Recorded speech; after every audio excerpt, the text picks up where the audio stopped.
Bien, bien, bien. Exactamente. Ok, ahí tenemos ya la grabación. Antes de avanzar con nuestra clase, quería aclarar algunas cositas con ustedes respecto a lo que es la plataforma. En la clase anterior hablamos un poquito al respecto, atendiendo sobre la regularización que tenía que hacer yo respecto a los materiales y todos esos temas. La clase 1, me falta alzar el video. ¿Por qué? Porque nuestra sesión, la primera sesión, tuvo un problema en la grabación y tengo que reconocer eso. Entonces tengo que volver a hacer la grabación para poder levantarle y regularizar eso. Eso faltaría en la clase 1. La clase 2, que fue de la semana anterior, ya está regularizado, está allí el material, el foro, el video ya lo levanté. Y el cuestionario. ¿Qué pasa con la clase 2 de la semana anterior? Esa tarea que está allí básicamente queda a una fecha libre. ¿Por qué eso? Porque, como le había mencionado en la clase anterior, para que ustedes no se vean sobrecargados y vayan administrando también la regularización de sus entregas. Entonces, la recomendación es que traten de entregarlo por lo menos hasta la fecha del examen parcial, que va a ser el 25 de abril. Para la semana de hoy ya está cargado el material, ya está la tarea semanal. Al terminar la clase voy a levantar el video semanal y también el foro para que ustedes puedan completar eso y posteriormente la universidad genere sus asistencias. Ok. ¿Consultas? ¿Dudas? Si no las hay, entonces arrancamos.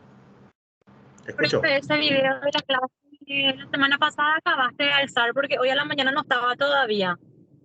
El video de la semana pasada, ya cargué ya la semana pasada. Sabes que sale un error porque vos cargaste con la plataforma de YouTube, ¿verdad, profe? Sí, sí, sí. Mira, este es. A ver, Sale este. un error y hoy le reclamamos a Tomasa y no sabemos nomás si te escribió o no. No me dijo nada ella, pero ¿qué puedo hacer? Le podemos probar el YouTube y le paso en el chat y lo prueban, ¿sí? Dale, bueno, perfecto. Entonces, para que poder Este sería. descargar el video. Se ve el Sí. video, ¿no? ¿Se ve? O sea, que yo estoy manejando, pero te estoy escuchando nomás. Perdón, No, perdón. Sí, sí, se ve. Tengo acá un respaldo. Entonces voy a pasar en el chat. Eso va a quedar allí. De hecho, que en el grupo, lástima que ustedes no pueden tener acceso a eso. Bueno, paso en el chat. Entonces eso va a quedar ahí en la plataforma antes de que se sí, desconecte, ustedes puedan acceder a eso. bueno. Voy a alzar en el chat la conexión y también del Classroom. Entonces quedan todos, para que Gracias, todos puedan profe. acceder. Profe, y esa tarea de la semana pasada dice 3 puntos, la que tiene fecha libre para entrega antes del primer parcial. ¿Ese tres Sí, puntos ya es contemplando lo que va a ser el primer parcial, la puntuación total, o es aparte? bueno, la puntuación del parcial tiene 25 puntos. Si mal no recuerdo, es 12 puntos acumulados las tareas y 13 el parcial. ¿Se entiende? Ah, ok, ok, bueno, Así sería. perfecto. Pero Ok. aclarar. Gracias.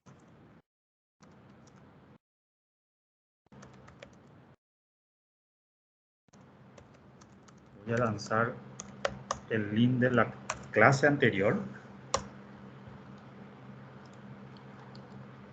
y también lo hago en la plataforma. Entonces ya queda eso.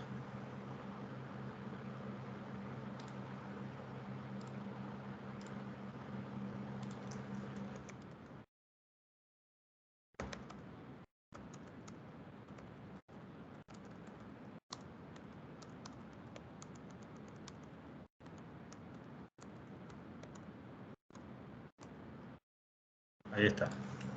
Bien. Hecho eso, entonces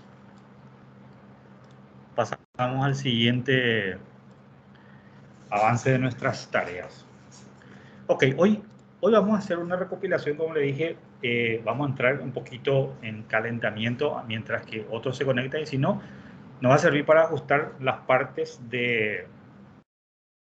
teóricas y prácticas que tenemos que ir desarrollando en la asignatura.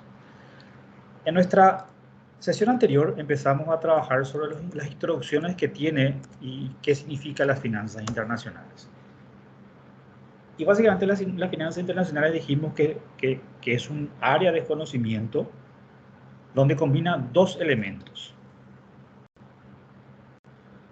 Y esos elementos sirven para analizar el contexto general de una decisión financiera, comercial, etcétera, lo cual está diseñado o desarrollado para mejorar las decisiones y la composición de una entidad, de un país, etc. Entonces, las finanzas internacionales está compuesto de lo que es las finanzas internacionales propiamente dichas y las finanzas corporativas. Ahí está. Entonces, las finanzas internacionales son los regímenes cambiarios, que es la economía internacional. Ahí tenemos que estudiar todos los impactos, los riesgos que tienen que ver sobre el tipo de cambio, el sistema monetario internacional que hoy vamos a trabajar. No se ve muy bien, creo, eso. El proceso de desequilibrio que tienen las balanzas de pagos, eso más adelante vamos a estudiarlo. Los factores que determinan el tipo de cambio, eso vamos a empezar a ver hoy un poquito. Y por el lado de la empresa, lo que tiene que ver las finanzas corporativas sobre mercados financieros internacionales, las operaciones de escala mundial, es decir, el comercio exterior, relacionamiento internacional, hoy todo lo que tenga que ver sobre el comercio web, etcétera. Las transacciones monetarias virtuales o web, incluso hoy existen más de una modalidad. Evaluación y administración de riesgo cambiario, y a eso vamos a entrar en los instrumentos. Todo lo que tenga que ver sobre el financiamiento internacional y obviamente los portafolios de inversiones. Eso es lo que le interesa obviamente a una entidad privada, pero no puede dejar de mirar todo lo que tenga que ver sobre la economía internacional porque necesita saber cómo funciona el sistema de regímenes cambiarios, cuáles son las decisiones del sistema monetario internacional, cómo se comporta la balanza de pagos, porque en base a eso uno ve qué está sucediendo en las perspectivas del país, del mundo, respecto a la moneda nacional, respecto al endeudamiento, respecto al nivel de producción, entre otros, que tienen mucha relación sobre las tomas de decisiones corporativas. Entonces, las finanzas, básicamente, de manera general, va a estudiar flujo de efectivo y valoración de activos. ¿Qué es la valoración de activos? Como nuestras bibliografías están basadas en mercados internacionales, la valoración de activos sería para los que cotizan en bolsas y saber cuánto cuestan sus acciones. Cuando Tesla empieza a emitir acciones, queremos saber cuánto está el nivel de acciones, entonces debemos saber cuánto va a producir en términos de efectivo Tesla para poder decir que esas acciones van a valer más o no. Y esas acciones se valorizan conforme a las fuerzas de mercado. Mayor demanda, mayor precio, mayor oferta, se reduce el precio. Ese es el movimiento básico de una valoración de activos. Entonces la administración, si es una empresa internacional, financiera internacional, va a ser un proceso de toma de decisiones financieras, donde el ejecutivo obviamente de una multinacional va a tener que ver cuál va a ser el impacto económico respecto a la empresa de una decisión que tome una inversión en una regional o en un país, cuál va a ser el riesgo cambiario de tomar esa decisión y todos los riesgos basados en el riesgo reputacional del país, todo lo que tenga que ver sobre el riesgo jurídico, y eso engloba todo lo que se conoce como riesgo país. No solamente nos centramos en una empresa corporativa, puede ser cualquier inversionista. Un inversionista que quiera comprar bonos emitidos por el Tesoro paraguayo va a mirar las mismas características que estamos hablando que el CEO de Sony, por ejemplo. ¿Por qué? Porque ese CEO de Sony puede ser el mismo inversionista que capte en forma particular los bonos emitidos por el Estado paraguayo u otro tipo de bonos emitidos por otras naciones. Y también puede tomar decisiones respecto a la entidad que está hoy representando. Entonces los aspectos internacionales básicamente forman parte del plan estratégico de toda empresa, por más que sea una empresa nacional. Y ahí está todo lo que es el marketing, la administración de cadena de abastecimiento, operaciones, inversiones, financiamiento. ¿Por qué? Porque de alguna manera tengo un impacto del aspecto internacional. Tengo un impacto o tengo una provisión que tenga que ver con tipo de cambio, que tenga que ver con mercado externo. Por ejemplo, los frigoríficos que exportan al exterior. Es una redundancia lo que digo, pero para que se entienda. El contexto Rusia-Ucrania le afecta en demasía. Por las decisiones geopolíticas que, por ejemplo, nosotros no entramos acá fuertemente a hablar sobre eso, pero tenemos una referencia importante de cómo actúa eso. Entonces, desde una perspectiva económica, las finanzas internacionales básicamente describen los aspectos monetarios de la economía internacional, y de la parte macroeconómica, la economía internacional utiliza los conceptos macroeconómicos, las variables macroeconómicas, para poder evaluar las incidencias de tales variables, como por ejemplo lo que estábamos diciendo, tipo de cambio, tasa de interés internacional, nivel de, mejor dicho, equilibrio de la balanza de pagos, el nivel de las reservas internacionales, que son variables macroeconómicas que inciden tanto en el aspecto interno como externo, e inciden también en lo que es el tipo de cambio. Entonces, las finanzas internacionales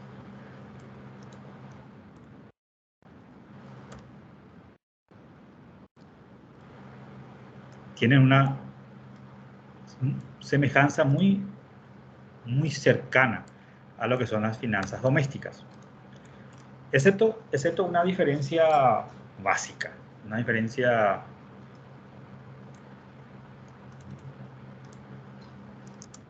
relevante, por decirlo así, donde está que las finanzas domésticas se ocupan exclusivamente en trabajar en moneda local.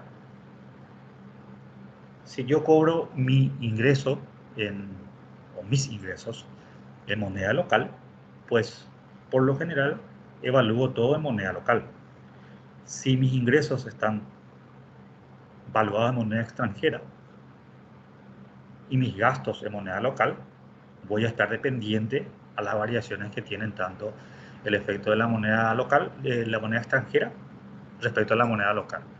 O viceversa, si mis ingresos están basados en moneda local y mis gastos, o partes de mis gastos, en moneda extranjera, tengo un alto riesgo cambiario, cuyo efecto, por más que esté en la economía doméstica, tengo aspectos de la economía internacional. Entonces, que el flujo efectivo que uno produce, ya sea en un país u en otro, donde los marcos políticos son diferentes, las normas legales también están basados en los aspectos de ese país,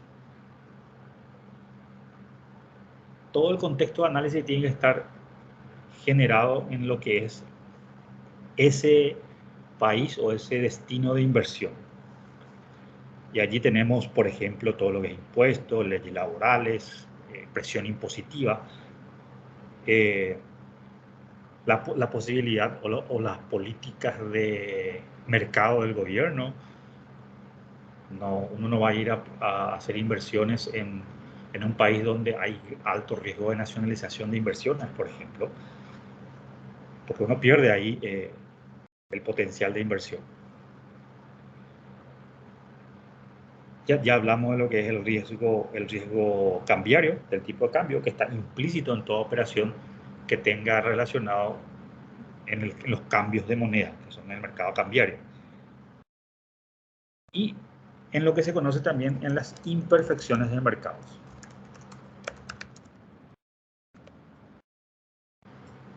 Estas imperfecciones de mercado es lo contrario a lo que se conoce como la competencia perfecta. ¿Cuál es la característica de la competencia perfecta?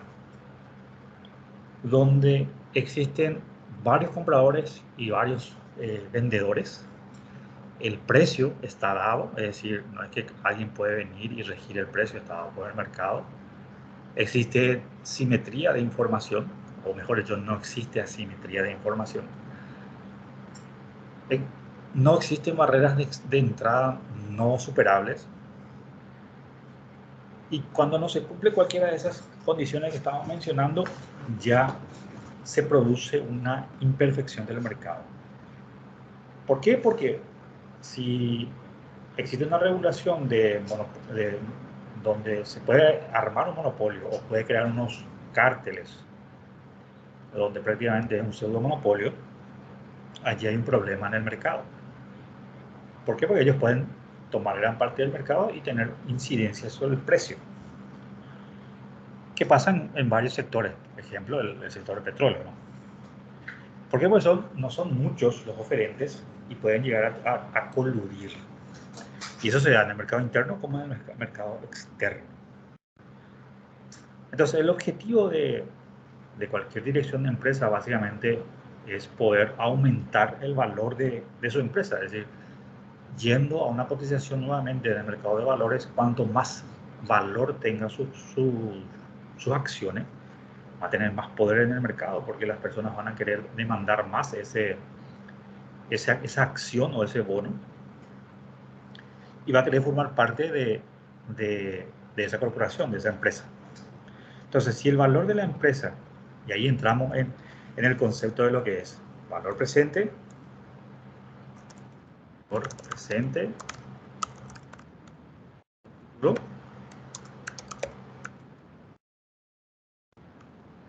donde son los conceptos básicos de evaluación de flujos de dinero. ¿Por qué necesitamos recordar un poquito esto? Porque esto se aplica, nosotros no lo vamos a hacer así como se hace en matemática financiera o en economía financiera, ingeniería financiera, pero vamos a tocar ese concepto de evaluación de flujo para poder entender cómo afecta realmente a las empresas la incidencia de los aspectos internacionales. Entonces, una empresa cuyo flujo esperado en el futuro está administrado en atención a producción, a costos, y si yo quiero evaluar, voy a utilizar la fórmula o la función que tenga que ver sobre la evaluación de flujos de efectivos. Va a ser la fórmula que es la sumatoria de los flujos efectivos dividido una tasa de actualización. Voy a ir marcando para que se entienda. Básicamente, la parte de arriba sería el flujo de efectivo que uno va generando en la proyección de ingresos y gastos. Y luego está la tasa de actualización, que va a ser esta tasa K. Y la T es el tiempo. Y el 1 es un factor de unidad, o sea, que se adiciona a la variación esperada. A eso me refiero con unidad. Entonces, el flujo efectivo, voy a poner las referencias, va a estar evaluado con el concepto de valor presente, aplicando esta modalidad.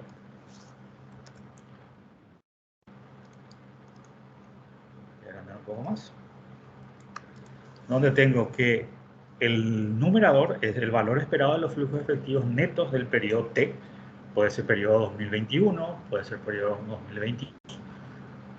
Eso depende de cómo se sitúe la evaluación. Y K sería el costo de capital ajustado por el riesgo, que básicamente es una tasa de descuento. Se puede utilizar, por ejemplo, una tasa de interés del mercado internacional, tanto de inversiones o de préstamos, conforme a la moneda que se va a evaluar. Si es dólar, vamos a utilizar la tasa de rendimiento del dólar. Si es guaraní, una tasa de rendimiento en guaraníes. Y ahí vamos a tener las incidencias del tipo de cambio en caso de que tengamos que trasladar esos valores a monedas diferentes. Ok. Hagamos un ejemplo rápido de esto. No rápido, sino ligero. No muy complicado. De cómo se evalúa eso. Supongamos que, voy a darle un poco más de... Supongamos que yo tengo ingresos esperados a partir del 2022, 2023, 2024 y 2025. En 4 años. Pongámoslo 2026 para que sea 5 años. La cantidad de años es relativo conforme al análisis que se va a hacer. Supongamos que el ingreso base, estos son supuestos que yo voy a ir determinando para mi análisis. ¿Esto de dónde se quita en la vida real?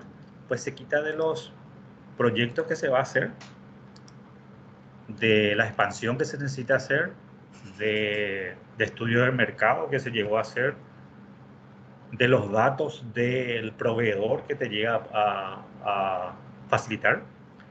Es decir, de fuentes de información primaria o secundaria. Por ahora yo tomo como un supuesto, que es un supuesto algo que permite generar un modelo de evaluación. Entonces, uno de mis supuestos, voy a poner aquí, supuesto 1, es que el ingreso base, significa que el ingreso base va a ser será en el año 2022, como es el año donde estoy iniciando. Supongamos que va a ser de 1200. 1200. Va a ser. El otro supuesto, el supuesto 2 que voy a poner para armar el flujo, va a ser que la tasa de variación del ingreso del 5,5% anual. Entonces voy a armar mi flujo. Voy a tener un flujo de primer año 1200. El segundo año voy a utilizar la tasa de valor futuro, cuya fórmula, voy a escribirlo aquí, va a ser valor futuro, va a ser igual a valor presente por 1 más I o K. Cualquiera de los dos se puede utilizar, depende de la nomenclatura del material. Elevado a la T o a la N. Cualquiera de los dos. T o N puede representar también tiempos. ¿Ok? Entonces, valor presente sería el valor base que yo voy a utilizar. El valor futuro va a ser aplicando esta fórmula. Entonces, voy a hacer valor base, que va a ser los 1200 por 1 más la tasa de variación del ingreso, elevado a ¿qué periodo? Un periodo. ¿Por qué? Porque llevo del 2021 del 2022 al 2023. Por eso el exponente no tiene nada. Cumplo el exponente n, pero el exponente n es 1. Entonces no hace falta expresarlo. Y eso lo voy a hacer para todos los periodos. Mi valor siguiente, puedo utilizar también el valor base para no salir de la fórmula. Va a ser valor base por 1 más la tasa de variación del el ingreso. Y aquí cambia mi exponente. ¿Por qué? Porque son dos periodos. 2023 un periodo, 2024 dos periodos. Y así sucesivamente voy a llevarlo para todos los periodos. que voy a dejar en el valor base va a ser el periodo 3 y el periodo 4. ¿Por qué llevo 4 periodos y hay 5? Porque el primer periodo no cambia, es el valor base. Ok, ahí tengo mis ingresos. El tercer supuesto que voy a hacer para armar mi flujo va a ser el costo. El costo va a ser, supongamos, el 75% del ingreso. Claro que esto es un supuesto simplificado. Los costos van a ser entonces el 75% del ingreso. Ok. 5%.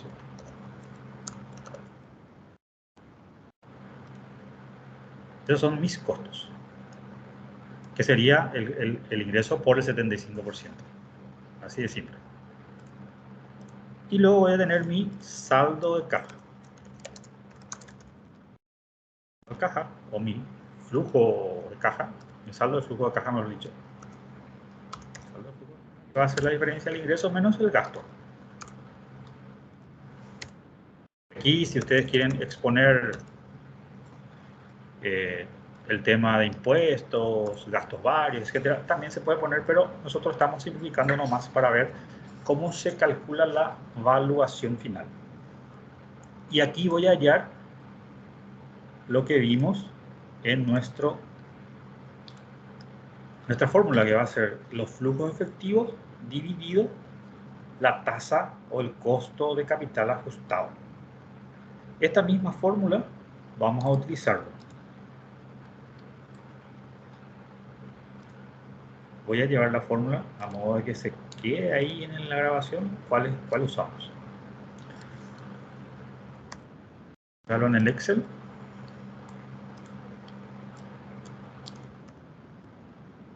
Voy a compartir. Ok, ahí ya tenemos la fórmula que vamos a utilizar entonces en nuestra evaluación. Que es básicamente hacer el valor presente de todos estos flujos, pero vamos a hacerlo como está en la fórmula, por cada año. Entonces voy a tener mi valor hoy, valor de empresa,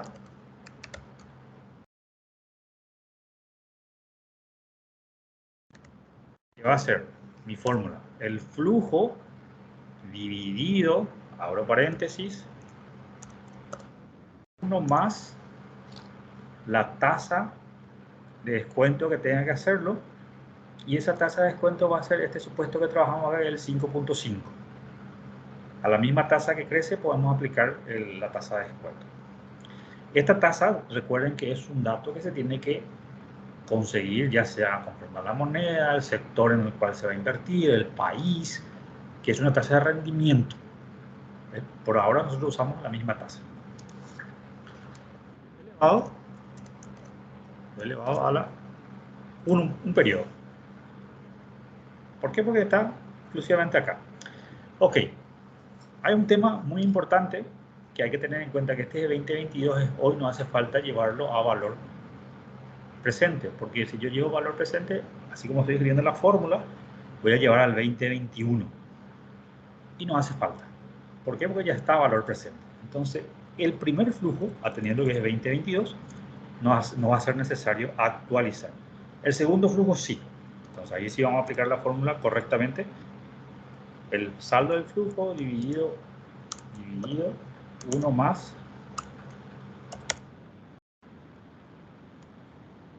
tasa de descuento, y eso elevado a qué periodo. Llevar un periodo del 2023 al 2022. Entonces voy a ponerle a la 1. ¿Lo pongo o puedo dejarlo así? Es indiferente. Solo para denotar lo pongo así.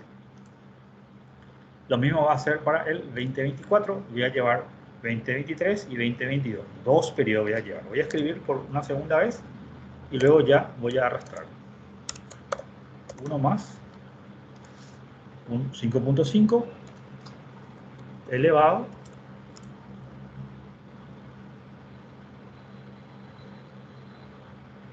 E12, E3, elevado, porque son dos periodos, 2023 y 2022, dos periodos. Y lo mismo va a pasar con el siguiente periodo. Esto pasa aquí y esto pasa aquí. ¿Qué pasa con estos valores? Estos valores se equipararon. ¿Qué significa eso? Yo no podía sumar el 300, 317, 330, 352 anteriormente. Esto es 3 periodos, tengo que cambiar. Y esto es 4 periodos. ¿Por qué no podía? Porque era como sumar metros con kilómetros. Pero ahora sí ya puedo sumar. Entonces el valor de la empresa hoy va a ser la suma de estos. Entonces hoy esta empresa con este flujo cuesta 1.500. Eso es lo que hace este razonamiento de los flujos efectivos para la valorización de la empresa. Ok, si no hay consulta, avanzamos. Una vez que se pueda determinar eso, yo ya puedo decir que el valor de la empresa pues vale 1.500, según nuestro ejemplo. Pero vale 1.500 ¿dónde? En Paraguay, en Estados Unidos, donde sea. Sí puedo equiparar monedas. Es decir, puedo ponerlo como unidad medida dólares.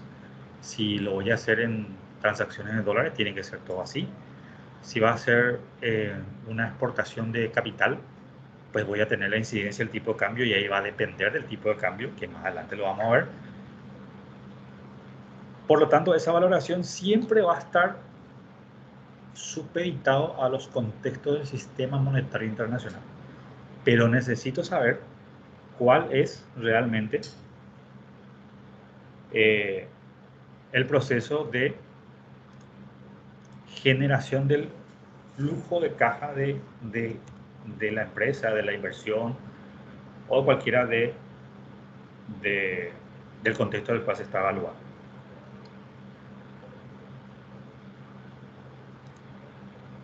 Ok.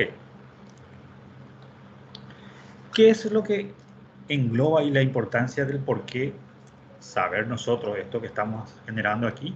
Y existe un concepto que nosotros ya estamos un poco llenos, bastante ensalzados con esto, que es la globalización. ¿Qué significa la globalización? Y básicamente es que todo está integrado. Básicamente es que si yo realizo una operación aquí en Paraguay, es lo mismo o tiene su efecto realizarlo en Chile. Si en Chile hago una operación o en Estados Unidos, también tiene su efecto en cualquier otra parte del mundo.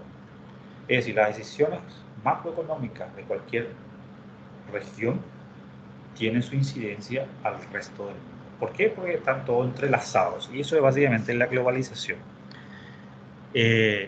Un mundo cada vez más interdependiente.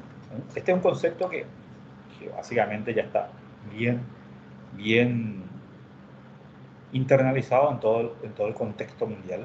Ya no hace falta ni siquiera adentrar mucho en eso porque sabemos lo que es la globalización. Pero eso es lo que explica la necesidad de que se evalúen los riesgos monetarios, económicos y financieros. Y de ahí nace la necesidad de que el sistema monetario funcione, que la economía internacional presente herramientas para administrar el riesgo y todo lo que tenga que ver sobre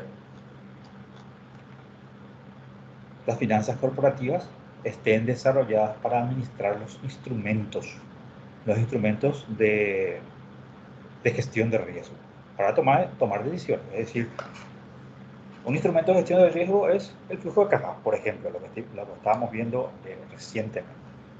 Ok, con esa introducción y ese contexto de lo que es la globalización, donde si usamos el ejemplo muy actual de lo que pasa en Ucrania, afecta al precio del petróleo, al tipo de cambio, nos puso a nosotros en una posición bastante complicada. Aparte de las complicaciones internas, se nos agravó eso. Y ese país está al otro lado del continente.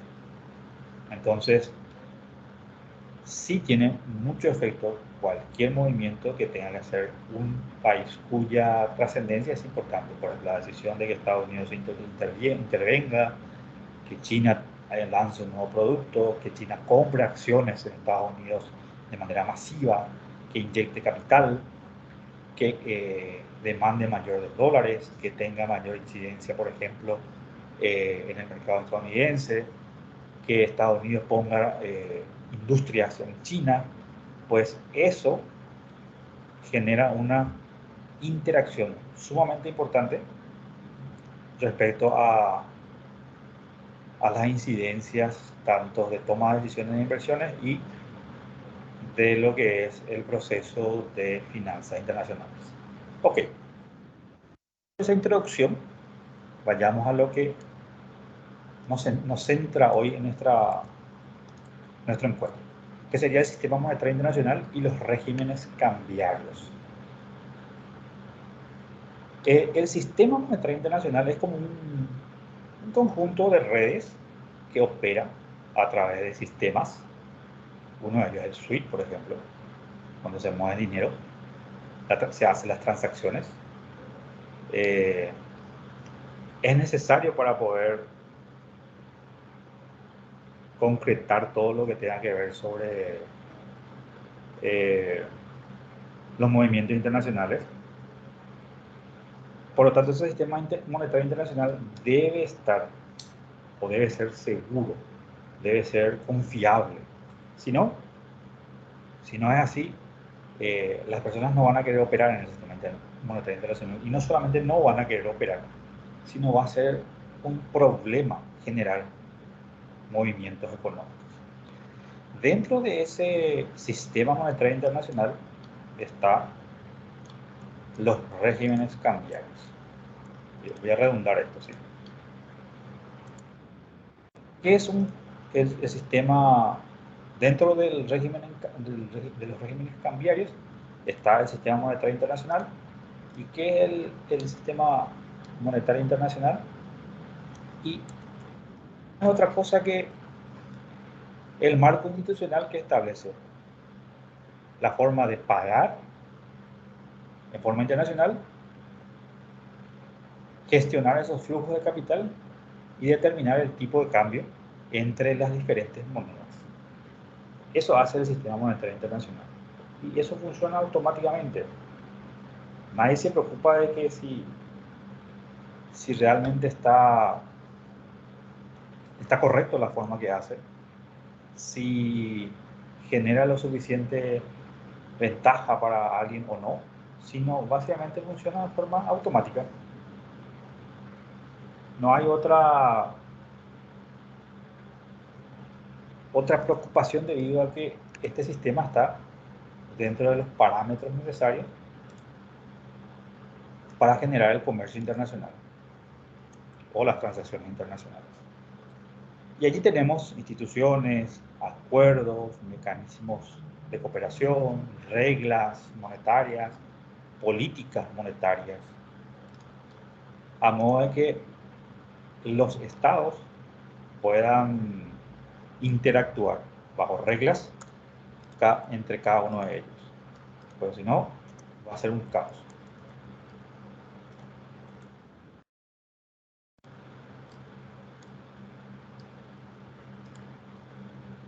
Entonces, las instituciones básicamente generan las reglas y normalizan, incluso intervienen en lo que es los regímenes cambiarios.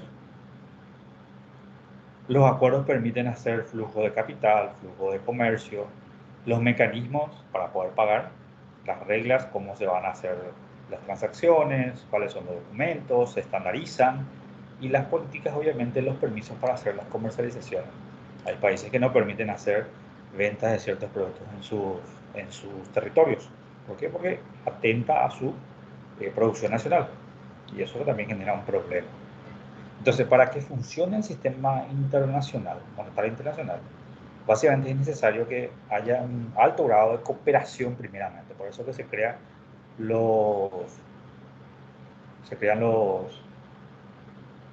todo lo que tenga que ver sobre los grupos de cooperación. Mercosur, Unión Europea, la OMG, la OTAN y todos esos eh, bloques económicos y también bloques de cooperación, a modo de que este sistema esté sustentado en su principio principal, que es la cooperación. Y también tiene un grado de sacrificio, atendiendo que muchas veces los países deben renunciar a una soberanía monetaria, a una soberanía económica, incluso a una soberanía territorial. ¿Por qué? Porque muchas veces se le otorga a los socios comerciales una zona franca, por ejemplo, se le otorga permisos para que vengan a instalar empresas. La cooperación con Estados Unidos, por ejemplo, es que se le da permisos para que vengan sus tropas a hacer despliegues y cosas como esa, pero permite fortalecer también ese régimen de intercambio y por ende también el sistema monetario internacional. Los países por lo general tienen reglas muy rígidas que no quieren soltar nomás su soberanía, principalmente la geopolítica y la comercial, debido a que eso impacta en sus políticas económicas. Pero está demostrado que la cooperación siempre es más beneficioso para el grupo en general.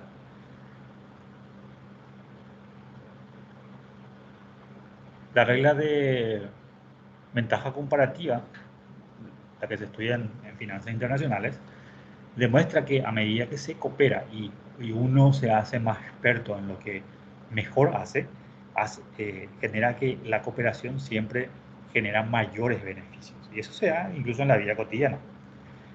Entonces, los países básicamente ponen sus reglas en lo que respecta a sus regímenes cambiarios, a la apertura de su economía, cuál va a ser su nivel de liberalización de mercado, qué tan regulado va a estar el mercado. Y eso depende mucho de las protecciones que deben generar en su producción interna. Y por ende también impacta bastante en lo que se conoce como la volatilidad de los tipos de cambio. Y es lo que estamos recientemente señalando, donde la decisión de un Estado cuya economía es muy influyente en la economía mundial puede generar aspectos muy negativos para ciertas economías o muy positivos para otras. En economía, y principalmente en finanzas, siempre hay un lado perdedor y un lado ganador. Los resultados son de suma cero. ¿Por qué eso? Porque un lado pierde y otro lado gana. Eso siempre es así. ¿Qué quiere decir eso? Si alguien ganó mucha plata en la bolsa de valores al otro lado del mundo, por referenciarlo, hay un perdedor, alguien que perdió mucho dinero. Pero eso se puede compensar conforme a los movimientos de mercado. Entonces, centrándonos en lo que es el régimen cambiario, tenemos la volatilidad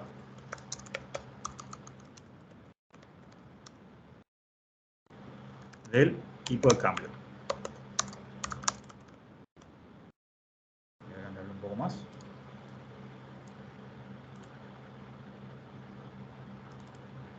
Es el primer factor que trata todo lo que es el régimen cambiario, a modo de que no esté afectado mucho a la moneda nacional. Y en este vaivén o dinamismo del tipo de cambio, las economías generan políticas monetarias para poder hacer frente a esta volatilidad.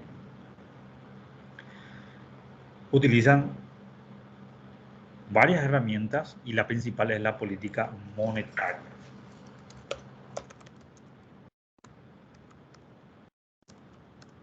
Cuyo encargado principal de administrar eso es el Banco Central. ¿Qué hace el Banco Central? Pues empieza a gestionar el valor del dinero, la moneda nacional, a modo de que no pierda su posición respecto a la moneda extranjera. Y ahí entramos en ciertos conceptos que debemos empezar a utilizar respecto, o mejor dicho, en los regímenes cambiarios en el mercado cambiario. El primer concepto que debemos conocer, si bien lo usamos tal vez todos los días, pero lo vamos a conceptualizar ahora, es el concepto de divisas. ¿Y qué es una divisa? Y muchos dirían es una moneda de otro país. Y no está mal decirlo de esa manera, que es una moneda de otro país, pero hay un concepto muy importante que realmente lo convierte en una divisa.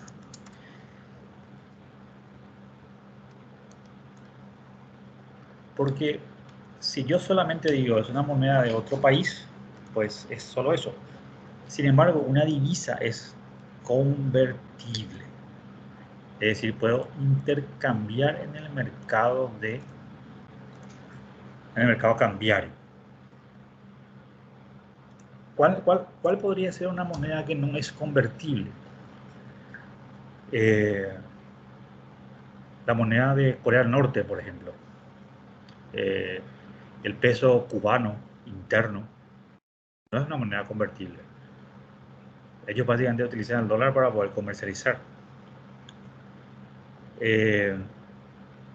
Son monedas que están reguladas a un régimen interno que ningún país comercializador actual del mundo utilizaría porque no tiene una valoración de mercado cierta. Entonces no sé cuánto vale para poder intercambiarlo. Entonces el mercado cambiario es otro mercado en el cual actúa fuertemente las ofertas el régimen de oferta y demanda. Entonces la convertibilidad de una moneda es sumamente importante para poder estar en el mercado y sea aceptado para una comercialización. Si eso no se realiza, no puedo realizar comercio internacional. Y menos voy a estar en el sistema monetario internacional y tampoco voy a estar dentro de los regímenes cambiarios en el mercado cambiario. ¿Cómo se cotiza? ¿Cómo se hace la cotización de una moneda? Dijimos que está basado en las fuerzas de oferta y demanda. ¿Okay? Este sería la cantidad de moneda en el mercado y este sería el precio de la moneda, sea cual fuere. Y la moneda está basada en la demanda monetaria y la oferta monetaria de la divisa. Existe una cantidad de equilibrio a un precio determinado o tipo de cambio determinado a una cantidad dada. Esa cantidad hoy es relativa. ¿Por qué? Porque el mercado no solamente es el mercado físico, sino también el mercado virtual, el mercado cambiario, el mercado bancario de las divisas, donde cada uno incide en los procesos que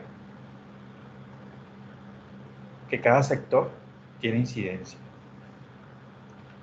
Por ejemplo, el tipo de cambio promedio que hoy se cerró, vamos a ponerlo aquí como referencia, el tipo de cambio hoy TCO, siempre vamos a utilizar como tipo de cambio, puede ser también tarjeta de crédito, pero en la materia lo vamos a usar como tipo de cambio, es de 6.963, según el Banco Central del Paraguay. Es el tipo de cambio hoy. ¿Qué significa eso? Que el precio va a estar en 6.963, necesito 6.963 por cada dólar si voy a cotizar en dólares. A una cantidad dada, en este caso 1. A medida que voy cambiando y se va demandando, esto cambia. ¿Qué pasa si sube el precio? ¿Qué pasa si sube el precio de la divisa? Si sube el precio de la divisa, va a cambiar la cantidad. Pero en el mercado de divisas, por lo general, primero cambia la cantidad demandada. ¿Qué significa eso? Que sobre la curva de demanda va a haber una variación de la cantidad demandada. Si la cantidad demandada aumenta, el precio va a subir. ¿Por qué? Porque tengo una diferencia entre la oferta y la demanda. La oferta está acá, la demanda está aquí. El diferencial va a ser todo esto. Entonces el precio va a ser esto. ¿Por qué? Hasta tanto se dé el ajuste. Y ahí entramos en lo que es arbitraje, todo lo que es especulación, etc. Y esto es también viceversa. Si aumenta la oferta, el precio también va a reducirse. ¿Por qué? Porque va a volver a su nivel natural. Por eso que el Banco Central hace intervenciones en el mercado cambiario. ¿Por qué? Porque hay una sobredemanda de dólares en el mercado nacional, ya sea por importaciones, por pago de deudas, y eso hace que haya una presión hacia el alza del tipo de cambio. Y entonces el BCP lo que hace es interviene, pone ofertas de dólares en el mercado, quita un poco de liquidez de guaraníes, y eso hace que se suavice la presión al alza del tipo de cambio. Ok, ¿cómo se evalúa el tipo de cambio? ¿Cuál es la forma de evaluar el tipo de cambio? Pues se trabaja en lo que es, primero tenemos que conocer cuál es la función o la división o las características mejor dicho, las clases de tipo de cambio que puede haber. Existen dos tipos o dos divisiones del tipo de cambio, básicamente. El tipo de cambio fijo,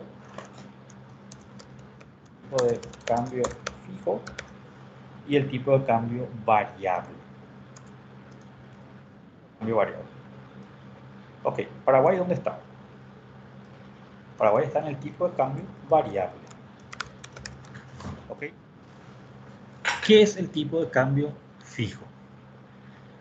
Pues el tipo de cambio fijo no es otra cosa que el Estado dice, bueno, el tipo de cambio hoy va a ser de 5.000.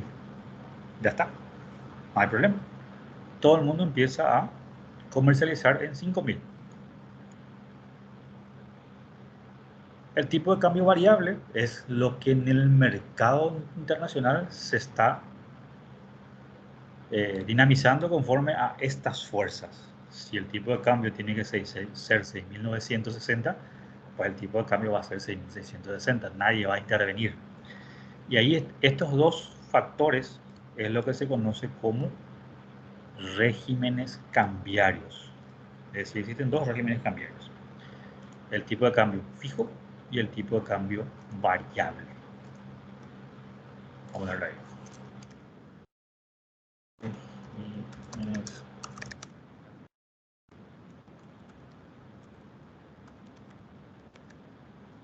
Ok. ¿Cuál es la ventaja y la desventaja de cada uno de esos regímenes cambiarios? En el tipo de cambio fijo, obviamente no existe una volatilidad del tipo de cambio. El Estado o la autoridad monetaria dice, bueno, el tipo de cambio va a ser 5.000 y ya está. Ok, volvamos un rato a nuestro Excel para hacer el ejemplo de cómo funciona cada uno de estos regímenes cambiarios. Supongamos que el tipo de cambio fijo dice que el tipo de cambio guaraníes dólares, como ejemplo, va a ser 5.000. ¿Qué significa? Que si yo tengo que hacer una importación, supongamos 500.000 dólares, el tipo de cambio en guaraníes o el valor de la importación en guaraníes va a ser 500.000 por 5.000. Y eso me da un valor de 2.500 millones de guaraníes. Si el tipo de cambio es 5.000 a un tipo de cambio fijo. Voy a ponerlo aquí, fijo. Un tipo de cambio variable. Primero ahí me va a preocupar de hacer lo más rápido posible mi transacción para que no cambie mi tipo de cambio. Usemos el tipo de cambio hoy que dijimos que era 6.963. La misma transacción al tipo de cambio variable al cierre del mercado hoy de 500.000 dólares, mi valor sería de 3.481.500.000. La diferencia es de 981 millones de guaraníes. Un gran ahorro tendría, ¿no? Pero ¿qué es lo que sucede? Alguien tiene que pagar esta diferencia. Ok, las ventajas del tipo de cambio fijo. No hay incidencia de la volatilidad del tipo de cambio.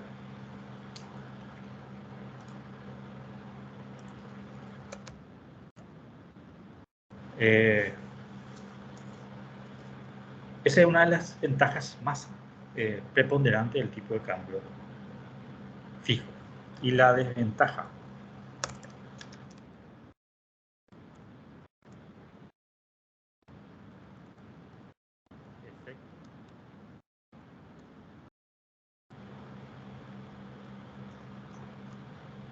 imperantes en la reserva monetaria. ¿Por qué? Si yo hago el tipo de cambio actual de estos 981 millones de guaraníes, significa que voy a tener un diferencial de 140.000 dólares. Voy a borrarlo nomás para que no quede confundido ahí. Ese diferencial alguien tiene que poner para comprar dólares y pagar el comercio internacional. Y el país lo que utiliza es sus reservas internacionales para pagar ese diferencial. Va a llegar un punto en que las reservas se van a agotar. Se recordarán que el peso dólar había una paridad de peso dólar en el mercado cambiario argentino, que llegó a un punto que era insostenible. ¿Por qué? Porque el diferencial de lo que es entre el tipo de cambio fijo y el tipo de cambio variable era respaldado por la reserva. Eso termina y hay una crisis económica excesivamente grande. Es por ello que se opta siempre de generar un tipo de cambio variable, por más que exista una alta volatilidad del mercado externo. Lo que se hace es gestionar ese riesgo, pero es mucho más beneficioso en el mediano plazo. Porque yo ya sé que tal vez dentro de 3 meses el dólar va a estar 7.000. Yo tengo que prepararme si voy a comprar esta misma cantidad dentro de 3 meses. Voy a ponerle acá 3 meses. ¿Cuántos guaraníes necesito? Y voy a ver, 500.000 dólares tengo que pagar dentro de 3 meses nuevamente. Voy a pagar unos 3.500 millones de guaraníes para comprar 500.000 dólares. Y ahí entramos en el proceso de, por ejemplo, las explicaciones que a veces hacen los exportadores de combustible y otros derivados importados, por lo que suben demasiado los precios, ¿no? Ok, ¿cómo yo evalúo? Dijimos que hay un tipo de cambio fijo, tipo de cambio variable, que son los regímenes cambiarios. Vimos un poquito la ventaja y la desventaja de cada uno de ellos. ¿Cómo se fija esto? Y esto fija el Banco Central, esto fija el mercado. El tipo de cambio fijo está fijado por el Banco Central y el tipo de cambio variable lo fija el mercado. El Banco Central puede intervenir, sí puede intervenir, pero no para detener la variación del tipo de cambio, sino para suavizar, para que los actores económicos se vayan preparando a medida que se va aproximando al valor real de lo que es el tipo de cambio. Ok. Entonces, cuando se trabaja en tipo de cambio, existen también conceptos que se deben ir manejando.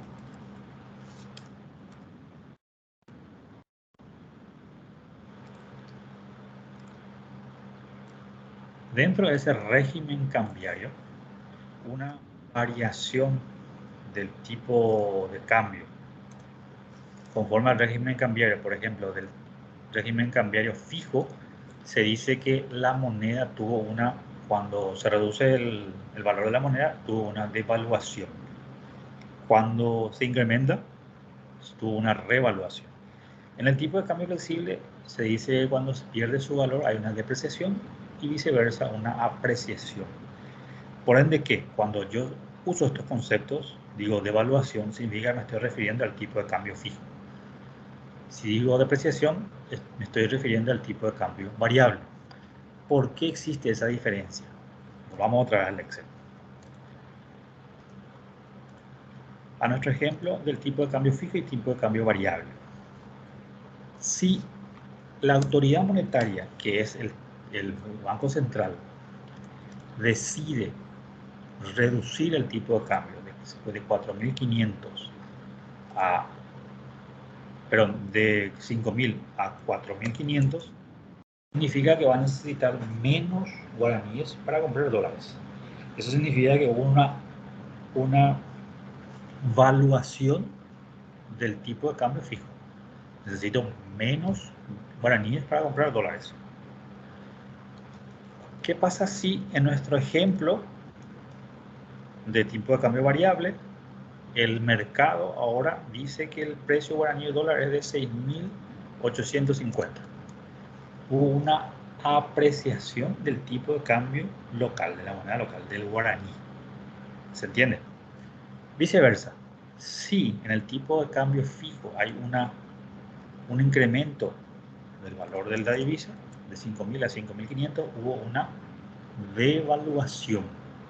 El Estado dijo, yo ahora voy a poner que el tipo de cambio sea 5.500. Devaluó la moneda. ¿Por qué? Porque necesito más moneda local para comprar una divisa. Y el anterior, una avaluación, porque necesita menos moneda local para comprar una divisa. En términos de tipo de cambio variable, en este caso, se redujo el tipo de cambio, significa una apreciación. Si esto pasa a 7.000, como nuestro ejemplo anterior, hay una depreciación de la moneda local. Depende del lado en que lo miren. Si el tipo de cambio hoy es 6.963 y se reduce mañana a 6.890, hoy estoy exagerando, hay una apreciación de la moneda local y una depreciación de la divisa. Pierde su poder ante la moneda local, la divisa. Entonces uno depende del lado que vaya diciendo. Viceversa, 7.000 para mañana hay una depreciación de la moneda local y una apreciación de la divisa. Esos son los conceptos que se debe ir manejando en lo que es las variaciones del tipo de cambio. En estas variaciones, uno debe saber cuánto se incrementó o cuánto varió. Entonces, vamos a suponer que el tipo de cambio hoy, voy a ponerlo así, hoy, mañana, hoy sea de 6.963 y mañana de 7.000. Tengo que saber cuánto es la variación, por lo tanto lo que voy a hacer es dividir el tipo de cambio de mañana dividido el tipo de cambio de hoy menos 1. Vamos a escribir aquí la formulita para que quede. La variación, para hallar la variación del tipo de cambio, entonces voy a utilizar la fórmula. tipo de cambio T más 1, o sea, de un periodo, puede ser un día o puede ser un mes, T más 1, dividido el tipo de cambio T. T más 1 sería el periodo futuro, T el periodo actual. Entonces, yendo a nuestra fórmula, que está aquí, perdón, y es menos 1. Menos 1.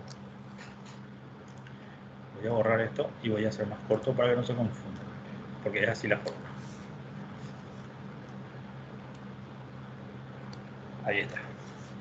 Entonces, aplicando esta misma fórmula, voy a hacer la variación del tipo de cambio en nuestro ejemplo.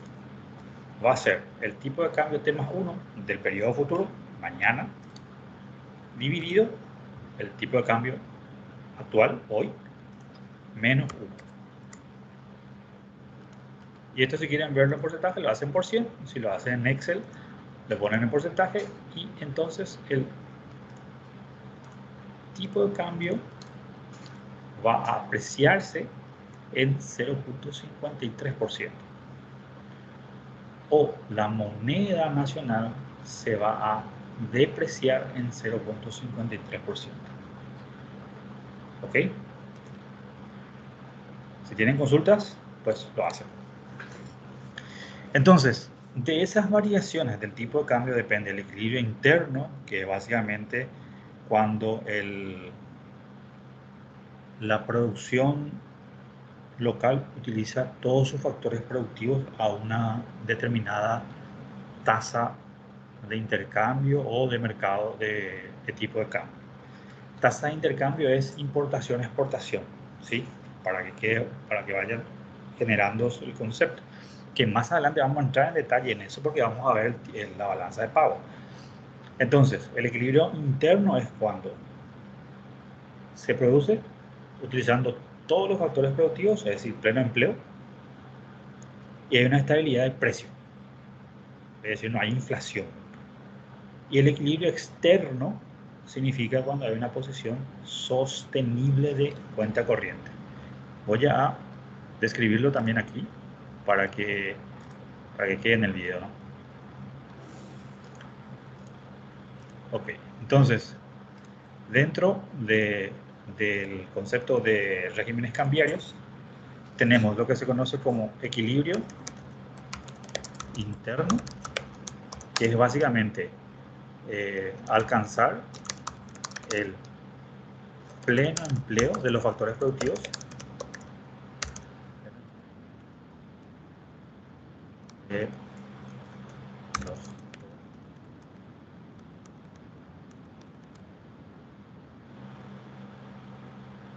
con estabilidad de precios. Es decir, hay una inflación baja. Y el equilibrio externo básicamente sería una posición sostenible de la cuenta corriente, que para tener aquí sería la diferencia entre exportación menos importación. Entonces, hay una posición sostenible. ¿Qué quiere decir eso? Que yo puedo financiar mis exportaciones si tengo una balanza con mayor exportación que importación. Va a ser un resultado positivo. Vamos a suponer que tengo exportaciones, voy a hacer números fáciles, de 1100, importaciones de 1000. Entonces, la diferencia va a ser 100. ¿Ok? Entonces, eso dice que tengo un superávit en la cuenta corriente. O viceversa, si la exportación es 1000, la exportación es 1000 y la importación es 1100, significa que mi diferencia va a ser menos 100, tengo un déficit. A medida que tengo déficit en la cuenta corriente, yo tengo que ver cómo financiar eso. Y la forma de financiar los déficits, o sea, el financiamiento del déficit en cuenta corriente se realiza con deuda. Eso es lo que se recomienda. Puede usar también las reservas, pero no es muy recomendable. Entonces, a medida que hay mayor déficit, mayor deuda. ¿Y eso qué hace? Demanda tipo de cambio. Y eso va a ser, a mayor demanda, mayor valor de la moneda extranjera. Se va a depreciar más la moneda nacional. Y es todo un proceso bien complicado. Ok. Después de esto, después de entender un poquito cómo funciona el sistema monetario, los regímenes cambiarios, entran lo que es los bloques y la historia de cómo se generaron estos regímenes. Por ejemplo, pasamos del patrón oro al sistema Bretton Woods y del sistema Bretton Woods a la libre fluctuación del mercado de capital, del mercado de cambiario. El patrón oro era básicamente, yendo rápido, resumiendo más que nada, era que las reservas internacionales de los países estaban en oro. Es decir, el Banco Central tenía oro para respaldar su emisión. Si quería hacer alguna compra internacional, tenía que intercambiar oro. Luego, ¿qué pasó? Después de la Segunda Guerra Mundial, hubo la creación del Fondo Monetario, del Banco Mundial, y cambiaron el sistema monetario, donde pasaron al sistema Bretton Woods. El sistema Bretton Woods básicamente era que se tenga un tipo de cambio intervenido y que esas reservas se han convertido en dólares. Claro, porque con la creación de esas dos entidades para la reconstrucción del Fondo Monetario Internacional, permitía o era para poder fomentar nuevamente el desarrollo, y el Banco Mundial para financiar infraestructura. Por eso se crearon esos dos después de la Segunda Guerra Mundial como forma de apoyar el crecimiento nuevamente mundial. Y a partir de ahí se crea entonces el sistema Bretton Woods. Posteriormente a eso, nuevamente se tuvo que cambiar el sistema monetario y se creó la libre fluctuación. Y allí básicamente se migraron los dólares de los bancos centrales a un banco general respaldado, donde el respaldo exclusivo que tienen las bóvedas, por decirlo así, de los bancos, son el dólar, y fluctúa libremente. Si yo necesito dólar, pues tengo que usar mis reservas y tiene que estar respaldado con la creación del Producto Interno Bruto. Si yo no puedo hacer eso, pues mis reservas van a ir acabando. Entonces el sistema Bretton Woods básicamente era promover cooperación, facilitar el crecimiento. O sea, tenía una serie de características, y dentro de eso está la creación del Fondo Monetario, la creación del Banco Mundial, el Acuerdo General de Aranceles Aduaneros, a modo de fomentar el comercio, para posteriormente encontrar ciertos problemas, que ya lo estábamos mencionando, donde las devaluaciones eran muy pronunciadas. Después de, incluso Estados Unidos tuvo problemas de devaluaciones muy importantes, por lo tanto cambió a la libre fluctuación. Y hoy estamos bajo ese régimen, la libre fluctuación del mercado cambiario, donde no son muy pocos países, bueno, yo por lo menos no conozco, que tiene régimen de cambio fijo, por lo menos quienes están operando en el mercado cambiario, excepto lo que estábamos mencionando al iniciar la clase, por ejemplo Corea del Norte y la moneda interna de Cuba, que es un mercado, una economía cerrada en ese sentido, y no tiene incidencia en las fluctuaciones del tipo de cambio, por lo tanto es un tipo de cambio fijo.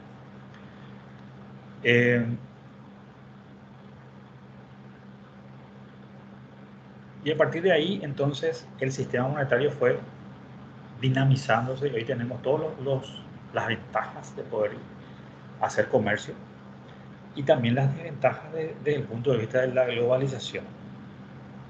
Los países cuyas economías son más vulnerables tienen más shock económicos, o sea, choques externos, debido a esa integración económica. Y los países con mayor fuerza obviamente están más protegidos debido a su estructura económica interna. Por eso que, y volviendo nuevamente a Paraguay, se habla que Paraguay tiene variables económicas fortalecidas, es decir, reservas internacionales abundantes o en una cantidad adecuada, crecimientos, por lo menos lo veníamos haciendo, económicos sostenidos, por lo menos hasta el 2019 lo veníamos haciendo bien, logramos el 2019, el 2020 fuimos ahí muy cercano a cero, pero no cerramos cero, el 2021 también, con todos los problemas que hubo, y bueno, llevamos este año que tal va a estar, ¿verdad? Sigue habiendo crecimiento. La estabilidad de la moneda, es decir, no hay inflaciones muy altas, excepto de este año que superó las metas de inflación de 4%, cerramos una interanual de 9.3 en febrero, estamos como en marzo, ¿verdad? Pero son situaciones aisladas donde el contexto mundial todo tiene esa misma situación, entonces hay presiones inflacionarias. Ok. Y entonces las variables macroeconómicas como las reservas internacionales, la matriz de producción del país, la sostenibilidad macroeconómica que tiene que ver las finanzas públicas, las políticas monetarias, la aceptación o la visión que tienen los inversionistas, ¿no? Que se corren todo de aquí, están sosteniendo para volver a reencauzar eso. Eso dentro siempre del régimen monetario internacional.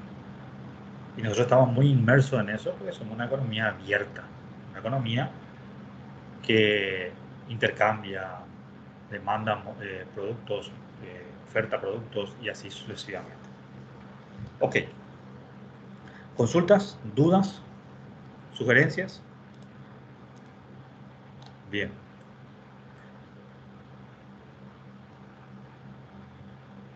¿Qué les parece entonces si, antes de cerrar, ya está en la semana de hoy cargada la tarea, el material? Si bien el material no fue procesado, tuve que cargarlo así para poder disponibilizarlo. Es el material que utilizamos hoy para la clase. Y en base a eso lo desarrollamos, es decir, la tarea que se le encomienda va a estar en base a ese material, por lo tanto las respuestas también van a estar ahí. Esta tarea de hoy sí ya tiene un plazo de entrega y es para el próximo lunes. Las anteriores están todavía de libre entrega, por lo que ya conversamos. Entonces, al cerrar nuestra clase hoy, yo voy a levantar también el vídeo. Claro que voy a tener que pasar a YouTube porque la plataforma no soporta la cantidad de horas que tenemos nosotros en clase por los megas. Entonces hago ese intercambio. Si alguien tiene problema, entonces me escribe, podemos hacer otra vez la misma temática, disponibilizo en el chat del módulo o me escriben a nuestro medio de contacto. Bien, si no hay consultas, dudas, pues lo dejamos hasta aquí. Ninguna, profe. Bien, perfecto. Que tengan buenas noches. Buenas noches, muchas gracias. Vale, hasta luego. Gracias, profe. Chao, chao.